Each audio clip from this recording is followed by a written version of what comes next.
Programang ito ay rated SPG, striktong patnubay at gabay ng magulang ang kailangan. Magaganap na nga ang pinakamatinding revelasyon. Malalaman na kasi ni Ramon na impostor ang kinikilala niyang anak at nasa kulungan ang tunay na tanggol. Matinding awa ang mararamdaman ni Ramon kay Tanggol kapag malaman niyang pinagmalupitan ito ni Rigor at si Rigor pa ang bumaril at humuli dito. Habang si Olga naman ay magkukunwaring nalinlang din siya ni David, pipilitin niyang paniwalain sila Ramon na biktima lang din siya sa pagpapanggap ni David. Tatawagan ni Olga si David at sasabihin niyang magtago ito dahil hinahanap ito ni Ramon para paslangin. Pero ang totoo ay ayaw lang ni Olga na makausap ni Ramon si David.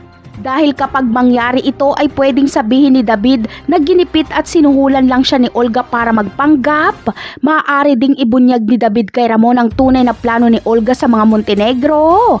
Maglalaglagan si Olga at David, mailigtas lang ang kanilang mga buhay. Kaya agad na ipapatumba ni Olga si David bago pa ito makapagsalita. Samantala, hindi naman makapaniwala si Don Julio na hindi niya pala apo ang kinilala niyang apo. Pero matutuwa siya kapag dumalaw siya sa kulungan at makaharap niya si Tanggol. Dahil maaalala niya dito ang kabataan ni Ramon dahil kamukhang kamuka ito. Si Don Julio lang kasi ang pwedeng makadalaw kay Tanggol at hindi pwede si Ramon. Dahil siguradong makikilala si Ramon ng mga kapulisan. Napakarami pa nating dapat abangan sa mga susunod na episode. Paalam!